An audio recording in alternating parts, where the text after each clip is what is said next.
Guys welcome back to our channel. আজকে আমরা যাচ্ছি পানিহাটি এক্সপো মেলাতে। হ্যাঁ জানি ভিডিওতে আমাকে দেখা যাচ্ছে না, ভিডিওটা মাই তুলছে, তাই এরকম করে ইন্ট্রোটা শুরু। দেখো এখন আমরা স্টেশনে চলে এসেছি। এখন জবারতির জন্য দাঁড়িয়ে আছি, কারণ ও এখনও আসেনি, ওর বাড়ি অনেকটা দূর। তাই এখানে দেখো আমার মা আর জবারতির মা দাঁড়িয়ে একটু ফটো তুলে। তো এখানে দেখো আমরা যারা যারা গেছিলাম, আমি, মা, জবারতির মা, ভাই, সবাই একসাথে দাঁড়িয়ে একটু ফটো তুলে নিলাম। তারপর আমার মা আবার মেলাটা ঘুরে একটু দেখাচ্ছে।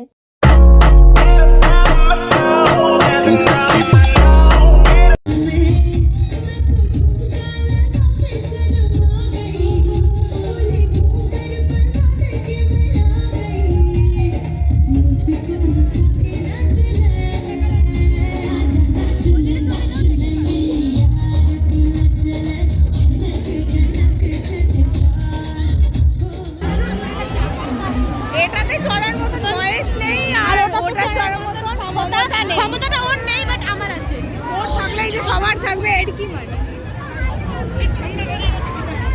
তোমরা এই ফটোটা দেখে নিশ্চয়ই বুঝতেই পারছো। এখন আমরা চলে গেছিলাম একটা মকটেল কাউন্টারে। তো এখন আমরা এসেছিলাম কানের কিনতে। তো আমি আর জবারতি সেম কানের কিনেছি। ওইটা জবারতি কিনে দিয়েছে আর একটা মা কিনে দিয়েছে, যেটা তোমাদের নর্মাল ফটোতে দেখাবো। তো এখন গেছিলাম ভাইয়ের খেলনা কিনতে। ও মেলায় গেছে আর খেলনা কিনবে না, এটা কখনো হয়ইনি। তো ওর খেলনা কিনছে। আবার জাম্পিংয়ে উঠে পড়েছে। দেখো জাম্পিংয়ে উঠে ঠিক কী হারে মজা করছে।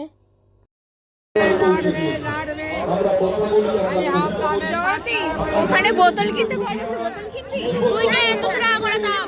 আমরা পানিহাটির মেলায় গেছিলাম, তো জবারতিও বাড়ি চলে গেছে, আমি বাড়িতে চলে এসেছি। কার সঙ্গে গেছিলি বল? মার সাথে গেছিলাম, মা, আমি, জবারতি আর জবারতির মা আর ভাই, আমার ভাই। এই দেখো এই কানেরটা আমার ভাই যা মারিস। ঠিক আছে, দেখা না। খুব পছন্দের এই কানেরটা আমার, মানে জবারতি আর আমি সেম কিনেছি। ওইটা দেখা। এটা জবারতি কিনে দিয়েছে, আর ওই দোকান থেকেই এটা মা কিনে দিয়েছে। খুব পছন্দ হয়েছে কানেরটা আমার। আর একটা পিগি ব্যাংক কিনেছি ডোরেমনের, আর একটা মা পাঘাসনি কিনেছে, সবারই কাজে লাগে এটা। আর একটা চিরুনি কিনেছি, গ্লিটারি চিরুনি। আর ও হ্যাঁ, মা এই ক্লিপটা আমাকে আর জবারতিকে কিনে দিয়েছে। ওটা দেখা ভাই। এটা আলাদা, এটা মানে আমি আলাদা কিনেছি আর ও আলাদা কিনেছে। তো এই দেখো আর একটা এই গার্ডার কিনেছি, অনেকগুলো গার্ডার দিয়ে এটা তৈরি হয়েছে, হেভি জাস্ট নতুন একটা জিনিস। আর লাস্ট কিনেছি হচ্ছে এই যে ফ্রিজের হ্যান্ডেল করা, ফ্রিজের হ্যান্ডেল চেক করা। তো এই ছিল আজকের ভিডিও। কেমন লাগলো তোমাদের ভিডিওটা অবশ্যই আমাকে কমেন্টে জানিও। আর এরকমই মজার ভিডিও দেখার জন্য আমার চ্যানেলটাকে সাবস্ক্রাইব করে দিও। আর ভিডিওটা ভালো লাগলে একটা লাইক দিয়ে যাও। টাটা।